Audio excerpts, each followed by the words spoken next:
दोस्तों, इस दुनिया में कोई भी ऐसा व्यक्ति नहीं है जिस व्यक्ति के पास कोई परेशानी ना हो। लेकिन कुछ व्यक्ति ऐसे होते हैं कि अपनी परेशानियों से वह निजात पाने के लिए जल्दबाजी में गलत फैसला ले लेते हैं। लेकिन उनका अपना जो गलत फैसला होता है वह उनके लिए आगे चलकर खुद एक मुसीबत बन जाता है और फिर उसी मुसीबत में ऐसे पड़ते हैं कि उनका पूरा परिवार भी मुसीबत में पड़ जाता है। आज के घटना में सेम कुछ ऐसे ही होता है। एक महिला होती है, उसके अपने शौक़ के लिए उसका अपना एक बेटी ही इस दुनिया को छोड़कर बड़े बेरहम तरीके से चली जाती है। लेकिन जब लोगों के सामने अब सच्चाई निकल के आती है, इसे सुनकर लोग पूरी तरह से थर्रा से जाते हैं। आखिर क्या था आज की घटना में? आज की घटना में क्या हुआ? आज की घटना की आप पूरी तह तक सच्चाई जानने के लिए इस वीडियो को आप लास्ट तक जरूर देखिएगा। नमस्कार दोस्तों, मैं प्रदीप कुमार आपको स्टडी बात चैनल पे मैं स्वागत करता हूं। दोस्तों, आज की यह जो सच्ची घटना है, यह घटना सुनाने से पहले मैं आपसे छोटा सा रिक्वेस्ट करना चाहता हूं, क्योंकि आप अगर इस चैनल पर नए हो और पहली बार आए हुए हो तो एक बार जाकर अपने इन्हीं प्यारे हाथों से आप इस चैनल को लाइक और सब्सक्राइब और शेयर ज़रूर करें। और साथ में एक बार आप जहां से आज इस वीडियो को देख पा रहे हैं, एक बार उसका स्थान और अपना नाम भी कमेंट बॉक्स में ज़रूर डाल दीजिएगा, ताकि आपका नाम बड़े ही प्यारे लफ्ज़ों में कल के वीडियो में हम ले पाएँ। दोस्तों, आज की यह जो सच्ची घटना है, यह घटना है ठीक उत्तराखंड का ही, उसी में ही जाना माना धर्म नगरी पड़ता है हरिद्वार, और उसी में ही मंगलौर एक थाना पड़ता है, और ठीक उसी का ही एक पठानपुरा जाना माना इलाका पड़ता है। और उसी मोहल्ले के रहने वाली होती है हिना का अपना पति भी होता है आरिफ, जो मौके पर वहाँ से लगभग कुछ दूर पर अपने ज़िंदगी में मस्त होता है। लेकिन इधर हिना के टोटल 2 बच्चे होते हैं, जिसमें बड़ी बेटी होती है इधर महक, जिसकी उम्र 6 साल के आसपास होती है, और छोटा बेटा होता है इधर अर्श, जिसका उम्र लगभग 4 साल के आसपास होता है। लेकिन हिना जो होती है अपने इन्हीं दोनों बच्चों के भविष्य के लिए वह दिन रात जो होता अब शादी और पार्टियों में जो होता है डांस करना शुरू कर देती है, जिसकी वजह से अब उसके दोनों बच्चों का जो भविष्य होता है बड़े तौर तरीके से चल पड़ता है।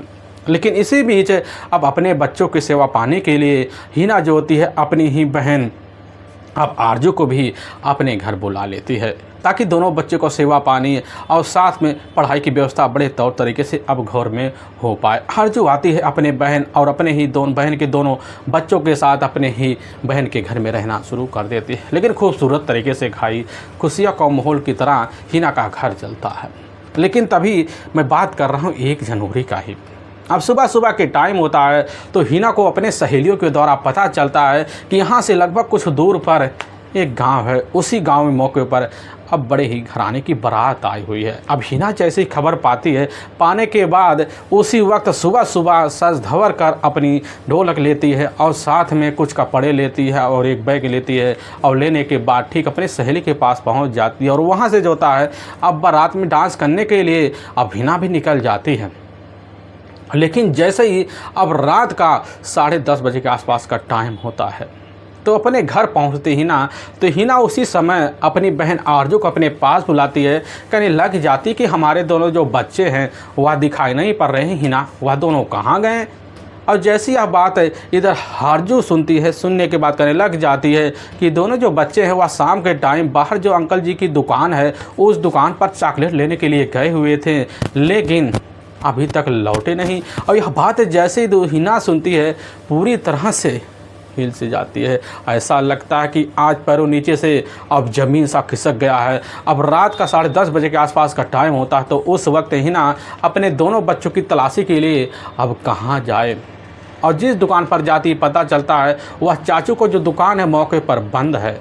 यह बात जब हिना उस समय एहसास करती कि दोनों बच्चे के साथ आखिर अब क्या हो सकता है, तो उस समय हिना की जो धड़कन होती है पूरी तरह से अब बढ़ सा जाती है। आस पड़ोस लोगों के घरों में जाती है, लेकिन तब भी जो होता है महक और अर्श के बारे में कुछ अता पता अब नहीं चलता है। पूरी रात जो होती हिना कैसे ना तैसे कर अकेले तनहा तो गुजारती है। अब सुबह का जब टाइम होता है होते ही सुबह के टाइम में बिना किसी के नाश्ता पानी के हिना अब उस फार्चून की दुकान पर पहुंचती है। वहीं पर चाचू होते हैं। अब चाचू से अपने दोनों बच्चों के बारे में इधर कहने लग जाती, क्या हमारे बच्चे आपके पास आए थे? लेकिन चाचू जैसे आप बात सुनते कहने लग जाते कि हाँ, आपके बच्चे तो यहाँ आए हुए थे और मौके पर हमारे ही दुकान से चॉकलेट लेते हैं और दोनों बच्चे जाकर बाहर खेलते हैं। लेकिन उन्हीं के पास दो अनजान व्यक्ति पहुँचते हैं। वह व्यक्ति को ऐसा लगता है कि दोनों बच्चे जो होते काफ़ी दिलो जान से अब जानते हैं और पहचानते हैं, क्योंकि बच्चे को इशारा मानने के बाद चॉकलेट जो होता है दोनों व्यक्ति के द्वारा दोनों बच्चे आपके हाथ में ले लेते और जाकर एक कार होता सफ़ेद, उसी में जाकर दोनों बच्चे बैठ जाते हैं। और जैसे यह बात हिना सुनती है उस दुकानदार से चौंक जाती कि आखिर वह दोनों व्यक्ति कौन हो सकते हैं। इधर काफ़ी सोच कर हिना भी परेशान हो जाती है कि हमारे बच्चे के साथ कुछ तो गलत हो नहीं गया है। यही बात सोचकर हिना अब कुछ और ना सोच पाती ना कुछ समझ पाती है। तभी दूसरे दिन का जैसे ही मतलब यानी कि शाम का टाइम होता है तो हिना कुछ अपने हितकारी और अपनी सहेली को अपने साथ लेती है और लेने के बाद मंगलौर के ही अब पुलिस थाने में पहुंच जाती है। और जब पहुंचती है, पहुंचने के बाद जो होता है इधर वहां के ही इंस्पेक्टर गिरीश चंद होते हैं। अब उन्हीं के सामने जो होता है अपनी बेटी महक पर अपने बेटे अर्ज के बारे में एक एक बात आप बीती के तहत बतला देती है। इंस्पेक्टर साहब गिरीश चंद जो होते हैं पूरी तरह से हिना की बात को सुनते हैं और सुनने के बाद वह भी पूरी तरह से हिलसा जाते हैं, क्योंकि यह दो बच्चों का अपहरण का मामला हो सकता है। लेकिन पुलिस की टीम जब हिना से पूछती कि आखिर आपको क्या लग रहा है कि आपके बच्चों के साथ इस तरह की अपहरण कौन कर सकता है, तो हिना बेधड़क करने लग जाती कि सारी हमारा अपना पति है आरिफ ने ही मिलकर हमारे दोनों बच्चों का अपहरण किया होगा, क्योंकि हमने अपने पति को दोनों बच्चों को देने से इनकार कर दिया है। यह बात वहाँ के इंस्पेक्टर भी सुनते हैं, उनके मन में भी शंका होने लग जाता है। होने की वजह से पुलिस की जो टीम होती है हिना के तहरीर पर उसके अपने दोनों बच्चों का अपहरण का मुकदमा दर्ज कर देती है। और इस केस की जांच पड़ताल करने के लिए इधर इंस्पेक्टर साहब गिरीश चंद इसकी जो सूचना होता है अपने से बड़े अधिकारी को भिजवा देते हैं और इस मामले को बड़े संज्ञान तरीके से लेते हैं। और लेने के बाद महक और अर्श की तलाशी करने के लिए मुखबिरों की व्यवस्था भी कर देते कि पता कर लो जल्दी से कि इधर महक और साथ में अर्श अब चॉकलेट लेकर अब कार के तहत कहाँ जा सकते हैं। यह बात इंस्पेक्टर जब मुखबिरों को कहते हैं, मुखबिर जो होते उसी समय लग जाते हैं। अब उस मोहल्ले में जाते हैं और पुलिस की जो टीम होती है एक टीम गठित करती है और गठित करने के बाद जो होता है ठीक दोबारा मुर्शद मोहल्ले में पहुंच जाती है। और जब पहुंचती है तो उस इलाके में देखती कहीं सीसीटीवी कैमरा अगर लगा हो तो हो सकता है दोनों अनजान व्यक्ति पुलिस की निगरानी में कैमरे के तहत आ जाएं। यही सब सोच कर पुलिस टीम अब सीसीटीवी कैमरे को वहां के इलाके के अपने कब्जे में लेती है और उनकी जाँच पड़ताल करती है। लेकिन उसमें तो कोई कार भी नहीं दिखाई देता है। पुलिस समझ जाती कि बस करो, दोनों को पहले पता था कि आखिर इस इलाके में सीसीटीवी कैमरे कहाँ अब लगे हुए हैं, यानी कि बिना जान पहचान के ना अर्श और ना महक उस कार में बैठ सकते हैं। पुलिस का शंकाएं और बढ़ जाती हैं। लेकिन दूसरी तरफ जैसे ही अब शाम का और टाइम होता है यानी कि तीसरे दिन का, तो उसी वक्त जो होता है इधर हिना दो व्यक्तियों को अपने साथ लेती है और लेने के बाद इधर मंगलौर पुलिस थाने में पहुंच जाती है। और जब मंगलौर पुलिस थाने में पहुंचती है तो वहां के इंस्पेक्टर जो होते हैं अब इधर गिरीश चंद दोनों को देखते हैं, एक बार सोचने लग जाते कि आखिर जो होता है दोनों व्यक्तियों को लेकर यहाँ महिला किस लिए पहुँची हुई है। और इन्हें वहीं पर कहने लग जाते कि साहब हमारे दाहिने हाथ पर खड़े हुए इधर ताबीज़ हैं जिनका अपना मूल निवास है अब कुक्कुनपुर, जो हमारे घर के काफ़ी हितैषी है। और दाहिने हाथ पर खड़े इधर आजम हैं, यह भी साहब हमारे हितैषी है और यह भी कुक्कुनपुर गांव के रहने वाले हैं साहब। इन्हीं के साथ मिलकर जो होता है हमारा काफ़ी उठका बैठका है। ये दोनों हमारे परिवार के एक देखा जाए सेवक पानी की तरह हमारे घर में आए दिन लगे पड़े हुए हैं। साहब आपसे हम यहाँ बात बताना चाहते हैं कि आखिर हमें नहीं पता चल रहा है कि आखिर हमारे दोनों बच्चों के साथ किसी की क्या दुश्मनी थी, हमें भी नहीं पता चल रहा है। और पुलिस की जो टीम होती है अब उन दोनों को सामने बुलाती करने लग जाती है, कहीं आपने ही इनके बच्चों का अपहरण तो नहीं किया। लेकिन जैसे ही ताबीज़ और आजम यह बात सुनते उसी समय चौक से जाते करने लग जाते कि साहब दोनों बच्चों को तो हम अपने दिलों में रखा करते थे, आखिर उनके साथ हम ऐसे कैसे कर सकते हैं। हम भी साहब उनके खोजबीन के लिए दिन रात लगे पड़े हुए हैं, लेकिन साहब उनके बारे में हमें अब तक कुछ पता नहीं चल रहा है। और यहाँ तक कि बच्चों की तलाशी करने के लिए साहब हमने कई जगह बच्चों की फ़ोटो को भी अपने रिश्तेदारों में सर्कुलेट करवा दिया है, ताकि अगर साहब उन बच्चों के बारे में कुछ भी पता चले सबसे पहले इसकी खबर हम हिना को देंगे, क्योंकि हिना उन दोनों बच्चों की माँ है। आखिर माँ के ऊपर क्या बीत रही है साहब हमें पता है। अब यह बात जो होता है उसी समय पुलिस की जो टीम होती है तौ तरीके से सुनती है, लेकिन पुलिस का शंका और बढ़ जाता है कि जब दोनों के चेहरों पर एक शिकन सी दिखाई देती है। इसलिए पुलिस की जो टीम होती है एक टीम भेजती है जिसमें 2 सिपाही कर्मी होते हैं और उसी फॉर्चून के दुकानदार के पास पहुंच जाती है। सिपाही कर्मी जो होते हैं दुकानदार को अपने साथ लेते हैं और इधर मंगलौर पुलिस थाने में पहुँच जाते हैं।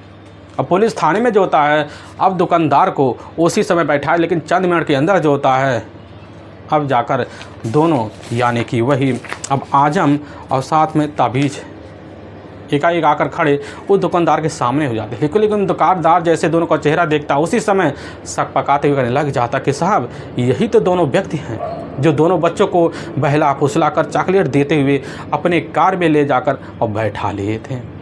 और यह बात जैसे ही अब पुलिस की जो टीम होती है सुनती है उसी समय शक पका जाती है। और शक पकाने के बाद पुलिस की जो टीम होती है और एक फ़ोन निकालती है और निकालने के बाद हिना की अपनी जो बहन होती है अब आरजू के पास कॉल कर देती है। और जब आरजू के पास कॉल किया जाता है तो पूछा जाता कि आखिर जो होता है बच्चे अब दोनों जो होते हैं इधर आजम और तबीज के साथ है क्या कार में गए हुए थे। यहाँ पर जब आरजू सुनती कहने लग जाते कि ना साहब बच्चे दोनों चॉकलेट लेने के बाद हमारे पास आए हुए थे, लेकिन वह कहने लग जाते चाचा के पास जा रहे हैं। और यह बात कहकर उसी समय दोनों बच्चे तो चले जाते हैं और पुलिस का जो शंका होता है और बढ़ जाता है। और बढ़ने के बाद पुलिस की जो टीम होती है सोच लेती है कि आखिर पहले तो हमारे सामने इधर आरजू ज्योति कह रही थी कि बच्चे दोनों चॉकलेट लेने गए हुए थे दुकानदार पर, लेकिन वापस लौट के नहीं आए। लेकिन अब आरजू हमारे सामने कैसी बात कह रही है कि यह दोनों बच्चे जो होते हैं चॉकलेट देने के लिए हमारे पास आए हुए हैं। और पुलिस के घेरे में अब आरजू भी चढ़ जाती है और तीनों जब चढ़ने के बाद पुलिस की जो टीम होती है मुखबिर को लगा देती है कि आखिर आरजू का इधर आजम और ताबीज से क्या लेना देना है। लेकिन पुलिस की जो टीम होती है आरजू और ताबीज़ के बारे में जानकारी लेने के लिए मुखबिरों को भी अलर्ट कर देती है। लेकिन कुछ तो बात पुलिस के सामने निकल के आती है जिसकी वजह से पुलिस की टीम दोनों के ऊपर शंका जाहिर कर लेती है। और शंका जाहिर करने की वजह से हिना से जब पूछताछ किया जाता है तो हिना ताबीज़ और साथ में अब इधर आजम के बारे में कहने लग जाती कि साहब हमें नहीं लग रहा कि हमारे दोनों बच्चों का अपहरण जो होता है ये दोनों कर सकते हैं, क्योंकि हम जानते हैं कि दोनों हमारे बच्चों को दिलो जान से चाहते थे। हमें नहीं लग रहा है या फिर इनका हाथ है। पुलिस की जो टीम होती है हिना की तो बात सुनती है, लेकिन पुलिस के शंका अभी भी तीनों पर टिके होते हैं। इसलिए पुलिस की जो टीम होती है अब बिना टाइम गंवाए अपने मुखबिरों के ऊपर और दबाव मारती है। लेकिन तभी जो होता है अब ठीक है अब 3 जनवरी का ही जैसे ही शाम का टाइम होता है तो पुलिस की जो टीम होती है अब सबसे पहले ताबीज़ और आजम को अपने कब्जे में लेती है और लेकर थाने पहुंच जाती है और अपना मनोवैज्ञानिक तरीका अपनाती है। दोनों को अलग अलग कमरे में बैठाती है और लेकिन जब बैठाती दोनों से पूछताछ किया जाता पता चलता वही रटी रटाई बात जो होता है पुलिस के सामने रख रहे हैं, जिसके बाद शंका और बढ़ जाता है। पुलिस की जो टीम होती है दोनों के ऊपर थोड़ी बहुत सख्ती दिखाती है और बड़ी जल्दी अब ताबीज़ और आजम जो होते हैं अब अर्श और महक की बड़े बेरहम तरीके से हत्या करने की अब जुल्म कबूल कर लेते हैं। लेकिन अब जो सच्चाई रखते हैं सच्चाई में जो होता पता चलता है कि इधर हिना की अपनी बहन आरजू भी शामिल है। पुलिस की जो टीम होती है आरजू को भी अपने कब्जे में लेती है, लेकिन आरजू को जैसे ही आजम और उसके सामने पेश किया जाता है तो आरजू के सपकाए हुए चेहरे पूरी तरह से बयान कर बैठते हैं। लेकिन तीनों के तीनों अब जो सच्चाई रखते सुनने के बाद हर किसी का जो कलेजा होता है वह पूरी तरह से अब मुँह को भी आ जाता है। असल में मंगलौर का ही जो जाना माना अब थाना पड़ता है उसी इलाके के रहने वाले इधर आरिफ होता है, उसकी अपनी पत्नी भी होती है। अब इधर हिना की शादी जब होती है तो हिना अपने पति के साथ काफ़ी खूबसूरत तरीके से अपनी ज़िंदगी बिताती है और तौ तरीके से उनके कामों में हाथ भी बटाया करती थी। और समय के हिसाब से आरिफ और साथ में हिना अपनी ज़िंदगी बिताते एक खुशीमय जीवन जीने पर पूरी तरह से खुशीमय हो जाते हैं। लेकिन इसी बीच हिना जो होती है टोटल अब 2 बच्चों की माँ बन जाती है, जिसमें बड़ी बेटी महक होती है और एक छोटा बेटा अब अर्श होता है। और महक और अर्श के साथ अपनी ज़िंदगी जो होता है हिना बिताने लग जाती है। लेकिन समय के हिसाब से जो होता है इधर आरिफ पूरी तरह से दकिया सुनी विचारों वाला होता है। लेकिन दूसरी तरफ अभिना जो होती है खुले मन की होती है, बाहर घूमने फिरने वाली होती है, आए मर्दों से बात करने की उसकी एक अलग कला भी होती है। उसी कला को देखकर अब इधर खुद जो होता है आरिफ अपनी पत्नी से मन मुटाव रखना शुरू कर देता है। लेकिन दोनों के जो विचार होते हैं अलग अलग होने के नाते दोनों में धीरे धीरे अब दरार आने लग जाते हैं और आने की वजह से धीरे धीरे झगड़े तकरार बनते हैं। और इसी बीच आरिफ जो होता है अब शराब का भी सहारा ले लेता है और लेने के बाद जब भी कभी घर आता तो इधर हिना मना करती और इसी बात को लेकर दोनों के बीच मार पिटाई तक की नौबत आ जाती है। सिलसिला लगभग कई सालों तक चलता है। अब हिना अपने पति से जब तंग हो जाती है, जब जानती है कि यहाँ रहकर हमारे पति के साथ हमारे दोनों बच्चों का भविष्य ना बन पाएगा, तो हिना खुद एक अहम फैसला लेती है और उसी फैसले के तहत जो होता अपने दोनों बच्चों को अपने साथ लेती है। और लेने के बाद ठीक जो होता है साल 2015 के ही अब लास्ट महीने में अब मंगलौर के ही जो मोहल्ला पड़ता है और पठानपुरा के ही मुर्शद में आ जाती है, क्योंकि वो मुर्शद का अपना मकान होता है। उसी मकान में आकर किराए के तौर पर अब हिना रहने लग जाती है और दोनों बच्चों को मौके पर जब रखती है तो उसी बीच अपना जो धंधा पानी होता है अब हिना बंद नहीं करती है। आसपास इलाके में कॉलोनियों में जितने भी शादी पार्टी बच्चों का जन्म होता उसमें ज़रूर वह पहुँच जाती थी और वहाँ अपना सहयोग नाच पान कर दिया करती थी, जिसकी वजह से उसके पास ठीक ठाक अब पैसे आने लग जाते। आने की वजह से अपने दोनों बच्चों को जो दाखिला होता है बढ़िया से जाकर एक प्राइवेट स्कूल में करवा देती है। अब हिना को लगने लग जाता कि हमारे दोनों बच्चों का जो भविष्य है अब तौर तरीके से आगे चल पाएगा, जिसकी वजह से अब जिन तोड़ मेहनत जो होता है अब हिना करने लग जाती है। और तभी घटना से मात्र अब कुछ साल पहले जो होता है हिना एक दिन जो होता है पिरान कालियर का एक गांव होता उसी गांव में मौके पर शादी के फंक्शन में शामिल होने के लिए गई हुई थी। और तभी एक चारपाई होता, उसी चारपाई पर एक व्यक्ति बैठा होता है जिसका नाम ताबीज़ होता है और ताबीज़ की नज़र हर वक्त हिना के खूबसूरत चेहरे पर पहुंचता है। हिना की खूबसूरती को जब देखता एक ही नज़र में इस तरह दीवाना हो जाता, मोहित हो जाता कि उसी वक्त जो होता है ताबीज़ कसम खा लेता है कि अब हिना से हमें चाहे जिस तरह लगाव रखना पड़े, उसके लिए हमें रिश्ते अगर तोड़ना पड़े तो तैयार हैं। और वही फैसला लेते ही अब हिना से पार्टी खत्म करने का इंतज़ार करवाता है। और जब इंतज़ार ख़त्म हो जाता है तो हिना से मुलाकात करता है ताबीज़ और मुलाकात करने के बाद हिना से बड़ी जल्दी परिचय तहत पहचान बना लेता है। हिना को भी अच्छा लगता है क्योंकि हिना को एक मर्द की ज़रूरत काफ़ी सालों से थी और हिना को उस समय एहसास हो जाता है कि ताबीज़ ही हमारी सारी ज़रूरत पूरा कर सकता है। और हिना ताबीज़ दोनों एक दूसरे से पहचान बनाते हैं, मोबाइल नंबर तक शेयर हो जाता है। हिना और ताबीज़ के बीच होता है मोबाइल नंबर के जरिए आए दिन अब बात होने लग जाते हैं। यह बातों का जो सिलसिला होता है लगभग 3 हफ्ते तक चलता है। लेकिन हिना जो होती एक दिन खुद अपने दिल को बड़े ही कठोर शब्दों में मोड़ती हुई खुद ताबीज़ के सामने अपने प्यार की इजहार तक कर देती है। ताबीज़ समझ जाता कि हिना को ज़रूरत अब बड़ी जल्दी आन पड़ी है, जिसकी वजह से दोनों अपनी ज़रूरत को समझते हैं। यहाँ तक कि दोनों के बीच जो होता है शादी तक के वादे हो जाते हैं। हिना उस फैसले को स्वीकार करती है और जाकर दोनों के बीच जो होता है अनैतिक संबंध भी पनप जाता है। अब यह संबंध का जो सिलसिला होता है बेधड़क एक दूर से पति पत्नी के नाते चलने लग जाते हैं। लेकिन चलते चलते जब लगभग 1 सालों का वक्त बीतता है तो इसी बीच जो होता है हिना अब ताबीज़ के ऊपर शादी के लिए दबाव मानना शुरू कर देती है। और हिना के दबाव की वजह से ताबीज़ जो होता है हिना से निगाह के लिए हामी भर लेता है। कहने लग जाता कि ठीक है अब इसके लिए अपने अब्बू से बात करेंगे। और ताबीज़ अपने जब घर जाता है हिना के बारे में पूरी जानकारी देता है और इधर ताबीज़ के अब्बू को पता चलता है कि हिना टोटल 2 बच्चों की माँ है। बड़ी बेटी की उम्र लगभग 5.5 साल के आसपास हो गया है और इधर छोटे बेटे का उम्र लगभग 3.5 साल के आसपास हो गया है। यह बात जैसे ही ताबीज़ के अब्बू सुनते उसी समय हिल्स आ जाते, करने लग जाते कि बेटा तुम्हारी शादी 2 बच्चों की माँ से हम कतई करवा नहीं सकते हैं। इसी बात को लेकर ताबीज़ और ताबीज़ के अब्बू के बीच कई बार झगड़े तकरार हुए थे।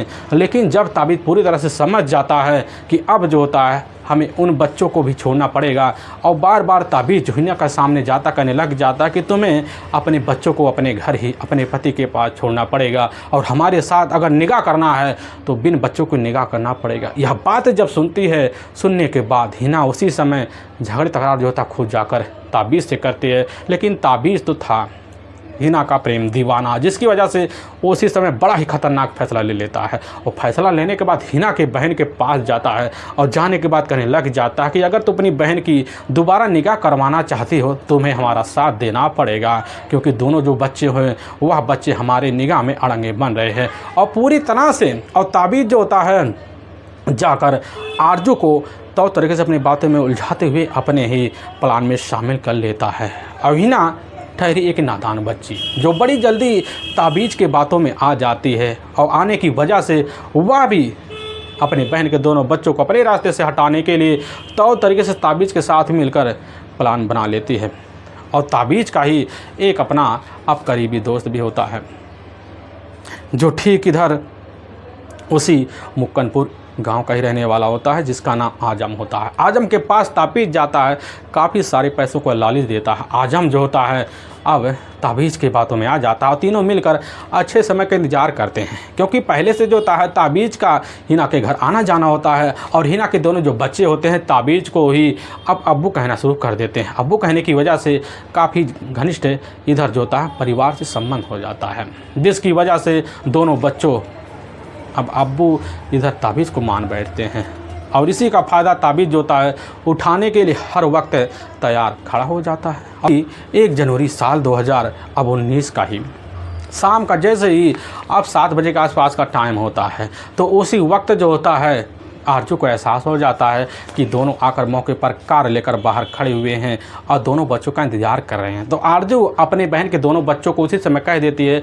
कि तुम दुकान पे चले जाओ, और दोनों बच्चे अपनी मौसी की बात मान लेते हैं। मानने के बाद बाहर निकलते देखते हैं कि वहाँ अब्बू, ताबीज़ और एक व्यक्ति और खड़ा हुआ है। अब्बू को देखकर दोनों बच्चे करीब जाते हैं, लेकिन अब्बू जो होता है उनका तो और कुछ खेल खेलने वाला होता है और ताबीज़ अपने पास 3 चॉकलेट रखा होता है, लेकिन उस चॉकलेट में काफ़ी सारी नींद की गोलियां मिली होती हैं। दोनों बच्चों को वही चॉकलेट हाथों में खुशीमय तरीके से दे देता है। दोनों बच्चों लेते हैं और लेने के बाद जो होता है उसी कार में आके बैठ जाते हैं और ताबीज़ और साथ में आजम दोनों कार की पहली सीट पे बैठते हैं और बच्चे तो पीछे बैठ जाते हैं। इधर ताबीज़ कार चलाते चलाते अब मुजफ्फरनगर के ही तरफ बढ़ पड़ता और जब बढ़ पड़ता वहाँ से लगभग कुछ दूर सफ़र तय करता, तब तक बीच में बच्चों को गहरी नींद आ जाती है। पूरी तरह से नींद की अवस्था में हो जाते हैं, धुत हो जाते हैं। और इधर जैसे ही अब कुम्हारखेड़ा के पास पहुँचते तो गंगा नहर पड़ता है और नींद की अवस्था में दोनों बच्चों को ले जाकर उसी नहर में ही अब डम कर देते हैं। और डम करने के बाद दोनों जो होते हैं इधर कार लेकर अपने अपने घर चले जाते हैं। लेकिन वाकई में दोस्तों अब पुलिस के सामने जब खुद आरजू और साथ में आजम और ताबीज़ सच्चाई रखते पुलिस की जो टीम होती है सनत रह जाती है, तीनों को कब्जे में लेती है और एक टीम लेकर इधर गंगा नहर के ही इलाके में पहुंचती है और वहां गोताखोरों के द्वारा उस इलाके में छानबीन करती, लेकिन कहीं दोनों बच्चों के बॉडी का अता पता नहीं चल पाता है। यहाँ तक 1 हफ्ते का वक्त बीत जाता है और तभी 10 जनवरी का ही दिन होता है। तभी मुजफ्फरनगर के ही थाने से लगभग कुछ दूर पर ही एक जज सेठ के अंतर्गत एक चिहोड़ झाड़ आता है। उसी झाड़ में वहाँ के सुरक्षाकर्मी को एक लड़की की डेड बॉडी प्राप्त होती है, जिसकी उम्र 5 से 6 साल के आसपास होता है। और वहाँ के कर्मचारी को पता होता है कि थाने में कई जगह जो होता है 2 बच्चियों का अपहरण का मुकदमा अब गल्लाहौर पुलिस थाने से ही दर्ज है। और इसकी जो सूचना होता है कर्मचारी के द्वारा अब मंगलौर पुलिस थाने में दिया जाता है। यहाँ खबर पाते ही वहाँ के इंस्पेक्टर समझ जाते हैं कि बस करो, हिना की अपनी बच्ची हो सकती है। हिना को खबर दिया जाता है। हिना उसी समय खबर पाती है, वहाँ के सरकारी अस्पताल पहुँचती है, अपनी बच्ची को देखती है, दहाड़े मार कर सिनात करते हुए चीख चिल्लाना शुरू कर देती है। उसकी जो टीम होती है बॉडी का वहीं पंचनामा भरती है और उठाकर अपने ही नज़दीकी जो सरकारी अस्पताल होता है उसी में पोस्टमार्टम के लिए अब भेजवा भी देती है। अब पुलिस की जो टीम होती है अब इधर ताबीज़ के कार को और साथ में कुछ गोली को अपने कब्जे में लेती है, तीनों को ले जाती है, वहाँ के ही कोर्ट में पेश कर देती है और कोर्ट में तीनों को ऊपर काफ़ी गंभीर धर्म मुकदमा दर्ज कर दिया जाता है और लेकर हमेशा हमेशा के लिए जेल सलाखों के पीछे डाल दिया जाता है। दोस्तों, हमें इस घटना का सुनाने का जो उद्देश्य है किसी के दिल को ठेस पहुँचाना नहीं है, बल्कि आपको यह बताना कि आप जहाँ भी रहें आप सावधान और सतर्क जरूर रहें। दोस्तों, फिर मिलेंगे एक नई वीडियो के साथ, तब तक के लिए आप जय हिंद, जय भारत।